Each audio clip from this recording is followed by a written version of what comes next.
Hello friends, today I'm going to start my first video on statistics. You can say that it is data analytics. Nowadays it is popularly known as data science, but all this concises the same topics. Let us understand the history of statistics. Statistics is a word that is drawn from the Latin word status, Italian word statista, statistic or statistic from the French word. All these words mean that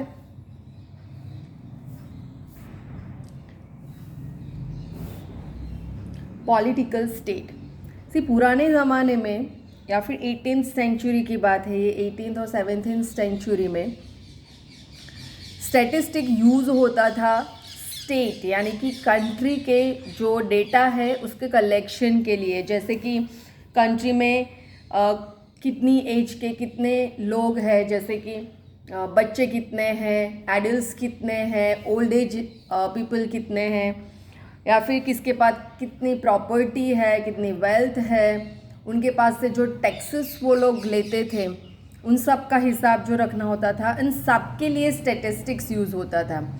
अभी तो ये सब बातें हम 17th and 18th century की कर रहे हैं, बट जो स्टैटिस्टिक्स है वो इससे भी ज़्यादा पुराना है। हम जानते हैं कि महाभारत के समय में या फिर अकबर के समय में वो लोग कर वसूली करते थे, यानी कि टैक्सेस लेते थे। जो भी आप फार्मिंग में आपकी जो भी प्रोडक्शन होती थी उसमें वो टैक्सेस लेते थे, आपकी जो भी अर्निंग्स होती थी उसमें टैक्सेस लेते थे। तो ये जो टैक्सेस है वो सब रिलेटेड है स्टैटिस्टिक यानी कि पॉलिटिकल स्टेट। तो तब ये सिर्फ पॉलिटिकल स्टेट तक ही सीमित था, बट अब हम जानते हैं कि स्टैटिस्टिक है वो बहुत ही वाइडन एरिया हो गया। वो पहले सिर्फ मैथमेटिक्स का एक हिस्सा हुआ करता था, आज वो एक सेपरेट सब्जेक्ट है। डेटा एनालिसिस बहुत जगह पे यूज़ होता है, उसका यूज़ है इकोनॉमिक्स में, बिजनेस स्टडीज़ में, एस्ट्रोलॉजी में, फिर मैथमेटिक्स में, प्लानिंग में, जहाँ पे भी आप देखो वहाँ पे स्टैटिस्टिक का यूज़ है। मेडिकल साइंस में भी स्टैटिस्टिक का यूज़ है, social science, physical science, insurance, different industries, सब में स्टैटिस्टिक्स का यूज़ होता है। So nowadays it is a very widen or vast subject. On the basis of data science, many people are getting very handsome salary in their jobs nowadays. Data science के बहुत सारे courses भी available है, और ये जो statistic है वो हम बहुत सारे ब्रांचेस में पढ़ते हैं, जैसे कि इंजीनियरिंग के स्टूडेंट्स पढ़ते हैं, कॉमर्स में पढ़ते हैं, साइंस में पढ़ते हैं। So it's a very vast subject. Statistics की डेफिनेशन में बहुत सारे डेफिनेशन सबने दिए हैं, जैसे कि it is confined to the numerical data, it is a collection of data, but जो प्रिसाइज डेफिनेशन है वो किसी ने भी नहीं दी है। बट जो रेलेवेंट है उसे हम कह सकते हैं कि statistics is a subject which collects the data, analyse the data and interpret the data. हम पहले डेटा कलेक्ट करते हैं, फिर उसका एनालिसिस करते हैं, और फिर उससे कुछ कंक्लूजन निकालते हैं हम। ओके, स्टैटिस्टिक्स की कुछ लिमिट्स भी है, जैसे कि स्टैटिस्टिक्स जो है वो क्वालिटेटिव फेनोमेना जो है वो स्टडी नहीं कर सकता, जैसे कि ब्यूटी, ऑनेस्टी, इंटेलिजेंस, आईक्यू, ये सब जो फेनोमेना है उसको हम स्टैटिस्टिकली या फिर न्यूमेरिकली डिस्क्राइब नहीं कर सकते हैं, तो ये उसकी एक लिमिटेशन है। दूसरा, हम स्टैटिस्टिक के जरिए इंडिविजुअल्स को, किसी एक चीज़ को, किसी एक पर्सन को या किसी एक कैरेक्टरिस्टिक को हम स्टडी नहीं कर सकते हैं। उसके लिए हमें कलेक्शन ऑफ डेटा चाहिए, यानी कि ग्रुप ऑफ डेटा चाहिए, बहुत सारा डेटा चाहिए, और फिर उसके ऊपर हम एनालिसिस कर सकते हैं। दूसरा है statistical laws are not exact, उसमें हम 5% चांसेस है, प्रोबेबिलिस्टिक ना। क्या प्रोबेबिलिटी है, हम कॉइन टॉस करते हैं तो हेड एंड टेल आने की प्रोबेबिलिटी क्या है, तो हम वो बोलते हैं 50-50%। वी आर नॉट श्योर कि कौन सा आएगा, right. So statistical laws are not exact. Statistics is liable to be misused, उसका misuse भी हो सकता है. So ये कुछ है जो स्टैटिस्टिक की लिमिटेशंस है. अब हम देखते हैं कि डेटा हम कैसे कलेक्ट कर सकते हैं. इसको हम बहुत ज़्यादा डिटेल में नहीं देखेंगे, but still there are two ways to collect the data. One is primary data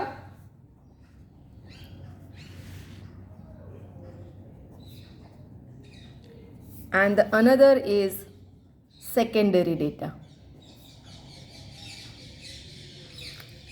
तो प्राइमरी डेटा क्या है? प्राइमरी यानी कि फर्स्ट कोई डेटा जो आपने सबसे पहले कलेक्ट किया है, किसी और ने कभी नहीं किया है, वो आप यूज़ नहीं कर रहे हो, तो that is called the primary data. जैसे कि अभी हम बात करें कोरोना वैक्सीन की, तो अभी हम सब ने वैक्सीन्स की 3 डोज ऑलमोस्ट सब ने ले ली है, first dose, second dose, booster dose. तो अब मुझे ये जानना है कि मेरी सिटी में कितने लोगों ने फर्स्ट, सेकेंड या बूस्टर डोज लिया है. तो एक तरीका क्या होगा, मैं या फिर मेरा कोई ग्रुप जो है वो घर घर जाएंगे और सबसे पूछेंगे कि आपके घर में कितने मेंबर्स है, किसने फर्स्ट डोज लिया है, सेकेंड डोज लिया है, किसने बूस्टर डोज लिया है. और ये जब सब डेटा कलेक्ट करेंगे, so that is called the primary data. सबसे पहली बार जो डेटा लिया गया है वो. So that is the example of primary data. और सेकेंडरी डेटा क्या है? तो सेकेंडरी डेटा यानी कि मैं अपने एनालिसिस के लिए ऐसा डेटा यूज़ कर रही हूँ जो किसी और ने पहले ले लिया है और उसी का डेटा मैंने यूज़ किया है. जैसे कि हमारे कोरोना वैक्सीन की जो भी इंफॉर्मेशन है वो गवर्नमेंट के पास है, या फिर हमारे जो सिटीज़ हैं उनके हेल्थ सेंटर के पास है. तो मैं वो पूरा डेटा वहाँ से ले लूँगी जिसमें ऑलरेडी सब कुछ मेंशन है. भाई इतने लोगों ने फर्स्ट डोज लिया है, इतने लोगों ने सेकेंड डोज लिया है, इतने लोगों ने बूस्टर डोज लिया है. इसमें ऐसे लोग हैं जिसने फर्स्ट डोज लिया है बट सेकेंड नहीं लिया है, फर्स्ट सेकेंड लिया है बट बूस्टर डोज नहीं लिया है. तो ये जो डेटा मैं यूज़ करूँगी अपने एनालिसिस के लिए, अपने पर्पस के लिए, तो वो डेटा अब मेरे लिए हो जाएगा सेकेंडरी डेटा. अब मैं जो भी काम करूँगी वो, क्योंकि वो ऑलरेडी एनालाइज हो चुका है, ऑलरेडी किसी ने कलेक्ट कर लिया है, right. So this is the difference between primary data. Primary data के बहुत सारे तरीके हैं जो आप कलेक्ट कर सकते. एक तो आप क्वेश्चनर बनाकर उसको दे सकते हो, उसके जो आंसर्स आएंगे उसके ऊपर से आप अपना डेटा कलेक्ट कर सकते हो. आप डायरेक्ट पर्सनली जाकर भी डेटा कलेक्ट कर सकते हो, राइट. इंटरव्यू के ज़रिए भी आप डेटा कलेक्ट कर सकते हो. और सेकेंडरी डेटा तो कहीं पे पब्लिश हुआ वेबसाइट पे भी आपको मिल जाएगा, या फिर जिस एजेंसी ने उसको कलेक्ट किया है उसके पास जाकर आप उस डेटा को ले सकते हो. ओके, अब ये जो डेटा कलेक्ट हो चुका है, अब उसके ऊपर हमें एनालिसिस करना है. तो वो एनालिसिस ऐसे ही नहीं होगा. ये जो डेटा है उसको हमें पहले क्लासिफाई करना पड़ेगा. इस तरीके से क्लासिफाई करना पड़ेगा जिससे कि हमारा काम आसान हो जाए, right. So classification of data is very important.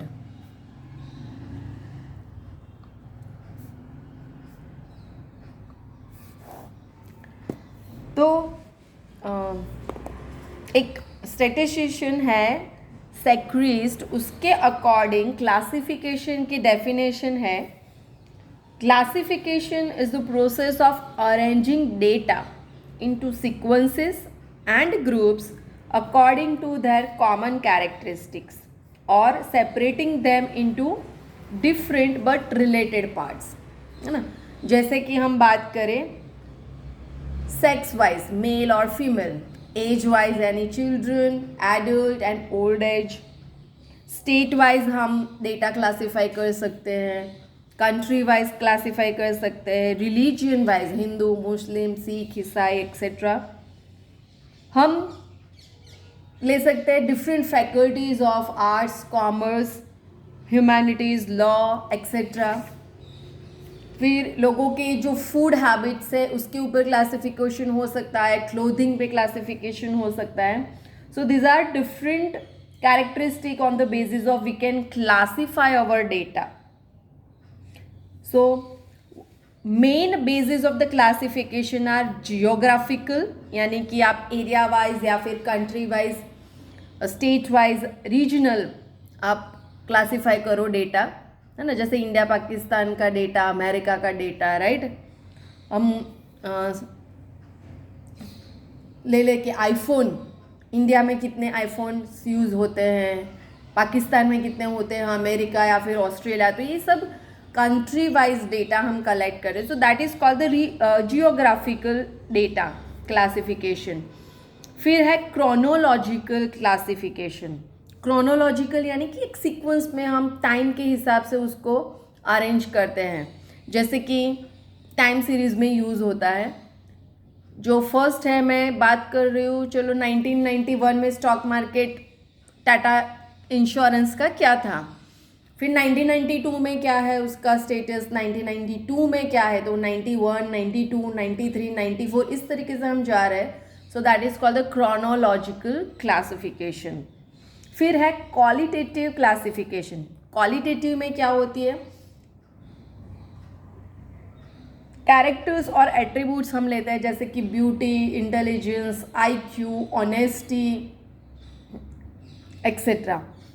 Quantitative data. So this is the important quantitative classification is the most important part of the statistics, and 99.99% we work on this type of classification. So quantitative classification में क्या होता है, हम कैसे phenomena लेते हैं, जैसे कि हाइट, वेट, प्राइजेस, प्रोडक्शन, जिसमें क्वांटिटी है ना. हाइट है तो हम अपनी हाइट डिस्क्राइब कर सकते हैं कि मेरी हाइट 5.2 इंचज़ है, या फिर 148 सेंटीमीटर है, 150 सेंटीमीटर है एक्सेट्रा. मेरी इनकम 50,000 है, 55,000 है, 10,000 है. So these are all quantitative datas जिसमें क्वांटिटी है. Other examples are sales, profit, weight etcetera. Okay. अब ये जो क्वांटिटेटिव डेटा है उसको हम वेरिएबल्स के टर्म्स में रिप्रेजेंट करते हैं. सो वेरिएबल दो तरीके के होते हैं, continuous variable and discrete variable. There are two types of variables, continuous and discrete. तो कंटिन्यूअस वेरिएबल में कौन कौन सी चीज़ें आ सकती हैं, जैसे कि मेरी हाइट, किसी की भी हाइट, वेट, है ना, जिसमें हम डेसिमल वैल्यूज़ भी ले सकते हैं. यानी कि बात करें हाइट की तो उसमें 5.2, 5.1, 3.5 एक्सेट्रा, राइट. ये सब यूज़ होते हैं. वेट में भी हम लेते हैं ना 20.500, 20.570, फिर 10.700 एक्सेट्रा. तो ये जो सब है वो होते हैं कंटिन्यूअस वेरिएबल्स. जबकि डिस्क्रीट वेरिएबल्स क्या होते हैं, जिसमें हम सिर्फ इंटीजर्स लेते हैं, 1, 2, 5, 10 एक्सेट्रा. ओके.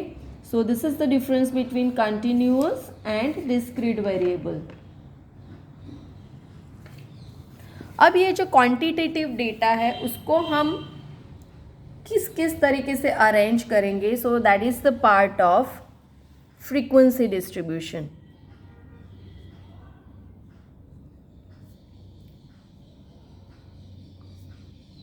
यानी कि हमारा जो डेटा है उसको हमें रिप्रेजेंट करना है, इस तरीके से रिप्रेजेंट करना है जिससे कि हमारा एनालिसिस इजी हो जाए, है ना. हम वही काम करते हैं जो हमारे लिए इजी हो. हम जो भी टेक्नोलॉजी डेवलप करते हैं वो भी ऐसे ही होती है जिससे हमारा काम आसान हो जाए, राइट. तो अब हमारे पास जो भी डेटा है उस डेटा को हमें इस तरीके से डिस्ट्रीब्यूट करना है जिससे कि वो हमारा काम आसान कर दें. तो फ्रीक्वेंसी डिस्ट्रीब्यूशन में 4 टाइप्स हैं. अब हम ये जो भी बातें कर रहे हैं ना वो सब क्वांटिटेटिव डेटा के लिए हैं. सो 4 टाइप्स कौन सी है. फर्स्ट है रो डेटा. रो डेटा यानी कि मुझे दे दिया है कि मेरे क्लास में 10 स्टूडेंट्स हैं और उनके मार्क्स ये आए 5 मार्क्स, 10 मार्क्स, 15, 25, 20, 30, 40, 41, 49, 46, राइट। तो ये जो डेटा है ऑब्जर्वेशंस, उसको मैंने सेपरेटली लिखा हुआ है सबके लिए। So this is the raw data. फिर सेकंड है डिस्क्रीट और अनग्रुप्ड फ्रीक्वेंसी डिस्ट्रीब्यूशन। डिस्क्रीट और अनग्रुप्ड फ्रीक्वेंसी डिस्ट्रीब्यूशन। तो इसमें हम क्या करते हैं, मुझे यहाँ पे suppose let me show you.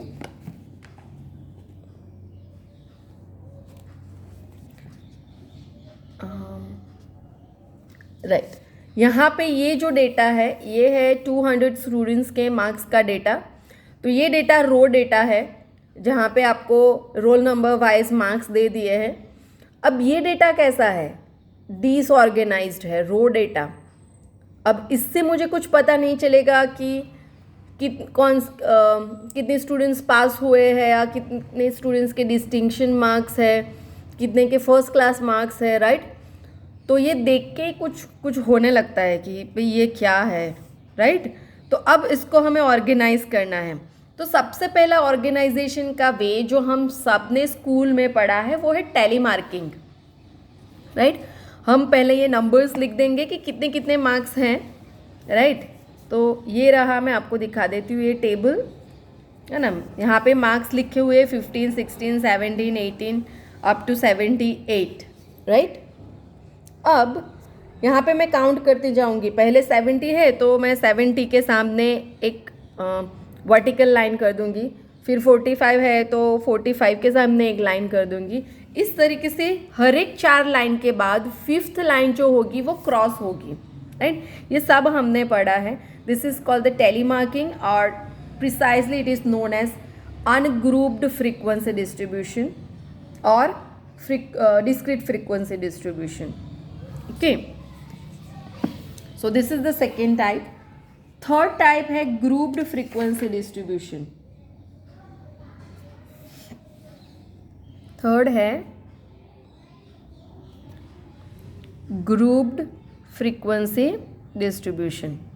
अब इसमें हम ग्रुप ले लेते हैं, जैसे कि 10 to 15 के बीच कितने स्टूडेंट्स के मार्क्स हैं। इससे आगे मुझे बोलना चाहिए क्योंकि ये 0 to 10, 10 to 15, फिर 11 to 15, फिर 16 to 20 के बीच कितने स्टूडेंट्स हैं, राइट। फिर 20 to 30 के बीच में कितने स्टूडेंट्स हैं। तो ये जो हम लिखेंगे तो ये होगा हमारा क्लास इंटरवल और यहाँ पर होगी उसकी frequency. So that is called the grouped frequency distribution.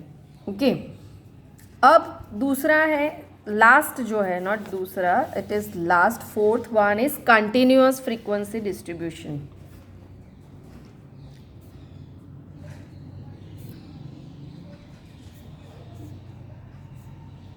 Okay, continuous frequency distribution में क्या होगा, जो हम इंटरवल्स कंसिडर करते हैं वो ऐसे होंगे 0 to 10, 10 to 20, 20 to 30।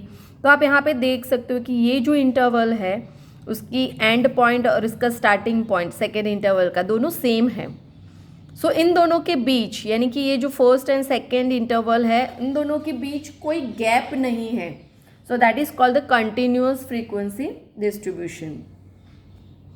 आगे क्या देखा हमने, 0 to 10, फिर 11 to 15 ऐसा था, राइट। तो यहाँ पे 10 and 11 के बीच में इंटीजर्स नहीं होते हैं, बट रियल नंबर्स तो होते हैं ना, 10.2, 10.1, 10.5 एक्सेट्रा।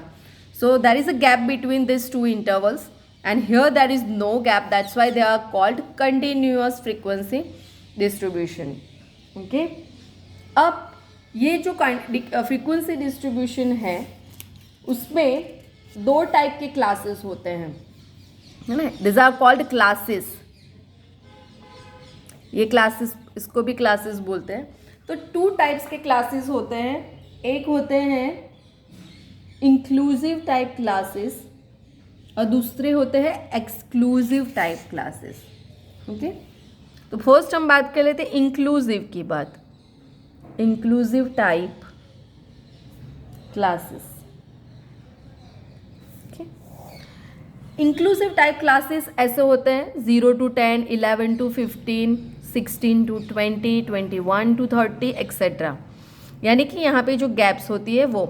अब इंक्लूसिव टाइप में जो क्लास लिमिट्स है इसको लोअर क्लास लिमिट बोलते हैं और इसको अपर क्लास लिमिट बोलते हैं।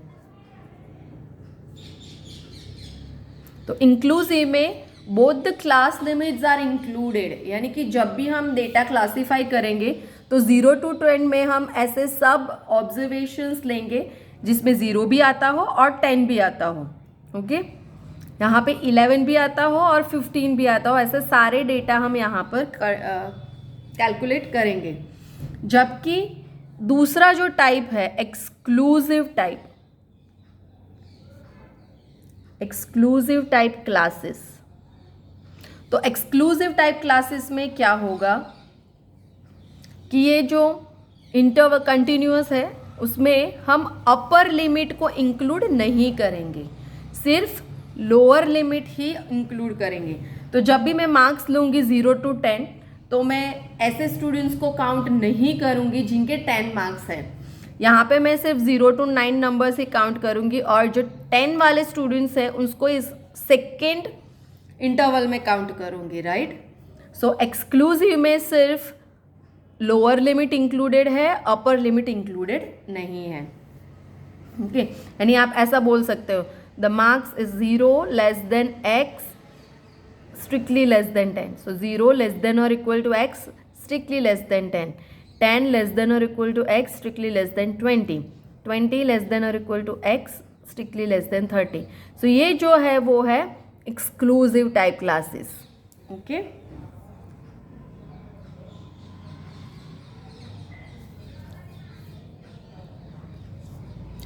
अब ये जो क्लासेस होते हैं उसकी विड्थ भी होती है। विड्थ क्या होती है? Upper limit width is equal to upper limit minus lower limit. तो यहाँ पे ये जो क्लास है 20 to 30, इसकी विड्थ कितनी है? तो 30 - 20 इज इक्वल टू 10, है ना। अब यहाँ पे ये क्लास है 16 to 20, तो उसकी विड्थ क्या होगी? 20 - 16 is equal to 4। Okay, calculations जब हम एग्जाम्पल्स करेंगे तो हम क्लास विड्थ की ज़रूरत पड़ेगी। एग्जाम्पल्स के लिए हम कंटिन्यूअस फ्रीक्वेंसी डिस्ट्रीब्यूशन का ही यूज़ करते हैं। सपोज आपका फ्रीक्वेंसी डिस्ट्रीब्यूशन कंटिन्यूअस नहीं है तो आप उसको कंटिन्यूअस में कन्वर्ट कैसे करोगे? जैसे कि आपका डिस्ट्रीब्यूशन ये है 0 to 10, 11 to 20, 21 to 30। तो इसको कंटिन्यूअस करने के लिए हम क्या करेंगे?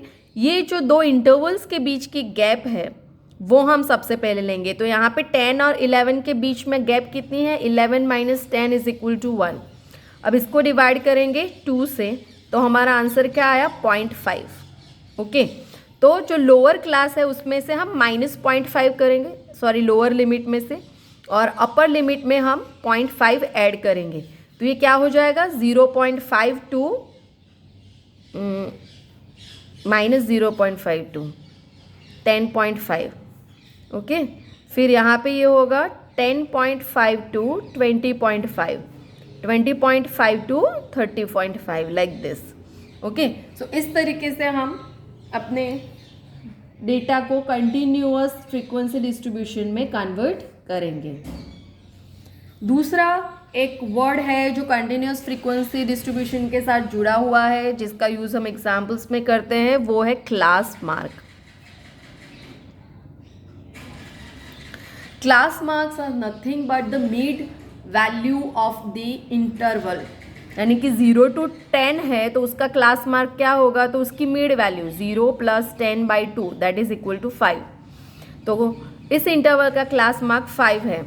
अभी हमारे पास है सपोज इंटरवल 10 to 15, तो इसका मिड पॉइंट क्या होगा? 10 + 15 / 2 that is 25/2 and it is 12.5। Okay, so this is the class mark of the class interval in continuous frequency distribution. So this was all the data about the types of classification, how to collect the data, what is the history of statistics. Now in next video we will see the histogram of the frequency distribution. So that's it for this video. Thank you so much. Don't forget to like the video.